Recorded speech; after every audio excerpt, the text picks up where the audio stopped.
Bonjour à toutes et à tous. Aujourd'hui, je vais vous proposer un outil de travail pour les établissements de formation. Il consiste donc ici d'évaluer les formateurs et je vais le proposer avec les outils Word et Excel parce que nous savons la limite d'utilisation des formulaires Adobe. Il y a un problème de compatibilité et pour collecter les données, c'est bien, mais il faut que les apprenants doivent avoir une version compatible pour pouvoir modifier et enregistrer.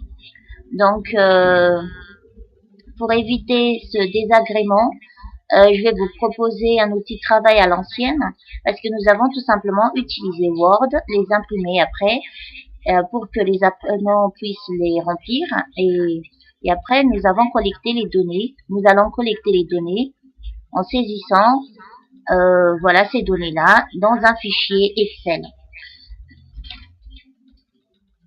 Créez donc votre formulaire tout d'abord.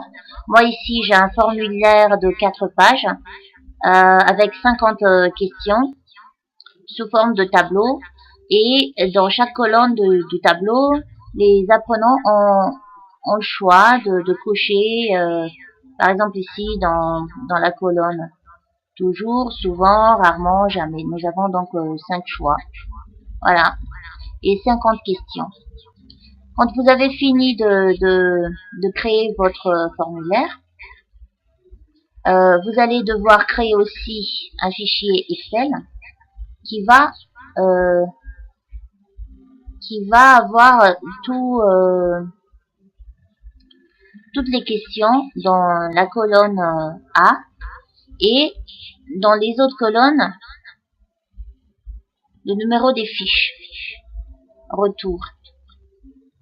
Donc ici par exemple dans A1 nous avons la première question et qu'est-ce que qui était coché dans la fiche numéro 1 et ainsi de suite. Moi j'ai prévu pour 160 fiches, selon le nombre de vos apprenants. Voilà, moi j'ai prévu pour 160.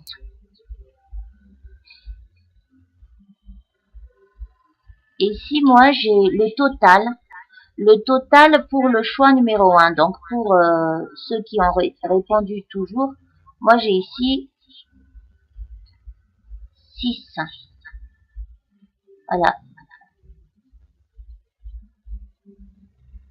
6 apprenants sur les 160 ont donc répondu toujours. Je vous explique un peu la formule. Vous allez utiliser nombre de si dans la plage et point virgule qui contient toujours. Donc quand vous faites un texte comme ça, il faut toujours le mettre dans les guillemets. Voilà. Dans le choix numéro 2, le toujours est tout simplement remplacé par souvent et ainsi de suite en sélectionnant toujours les plages. Voilà. Et au total, donc total, ce sera le total des choix qui ont été faits. Voilà, c'est la somme de tous ces choix et ça donne 160 pour moi. Voilà. Et le pourcentage sur ces 160, combien de pourcents ont répondu toujours? Et j'ai ici 3,75, donc les 6, c'est 3,75. Et voilà, donc pour le choix numéro 3, c'est 95,25. Et pour synthétiser les données que nous avons collectées, ce sera exprimé en pourcentage. Donc mon output, comme on dit, donc ça c'est ce que j'ai besoin au final, c'est la synthèse d'évaluation de la scolarité. Ce sera fait par matière. Donc ce sera comme ça. C'est un peu c'est un peu comme la fiche d'évaluation que nous avons distribuée, seulement ici c'est exprimé en pourcentage. Donc pour chaque tableau, j'ai relié tout simplement ce qui était dans la colonne correspondante. Hein.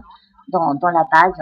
Voilà, ici j'ai tout simplement fait égal et j'ai reporté mon curseur dans la cellule choix numéro 1, c'est ici FL2. C'est pour ça que l'on a ici égal base FL2.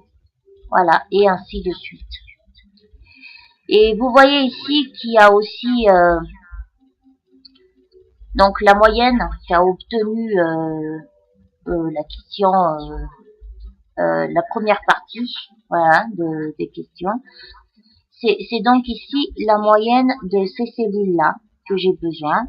Donc j'écris égale moyenne et après je sélectionne tout simplement les cellules qui conviennent à mon calcul. Et ainsi de suite pour toutes les... Pour la question grand 2, donc c'est 100% et tout ça. Et après, au final, j'ai une moyenne générale qui est ici de 93,11%. C'est donc la moyenne générale qu'a obtenu ce formateur pour la matière qu'il enseigne. Mais vous allez voir, ici c'est simple parce que c'est tout simplement relier les formules de la base vers donc ici l'output que nous avons besoin à la sortie. Donc je crois que cela vous a donné des idées pour votre établissement de formation et n'hésitez pas à me laisser des commentaires pour pouvoir améliorer aussi mes tutoriels. Et j'aimerais bien avoir aussi des avis des informaticiens parce que j'ai aussi essayé de faire cet outil de travail par Publipostage, ce qui a été difficile parce que, comme je vous ai dit, j'ai 50 questions et 160 apprenants et le fichier output, ça va être la synthèse pour chaque matière. Donc, ça a été difficile. Est-ce que c'est impossible? Je sais pas. Mais moi, j'ai pas arrivé à le faire.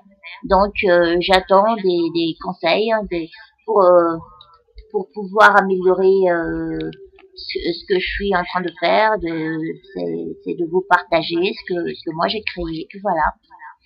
Donc, je vous dis au revoir et bonne continuation.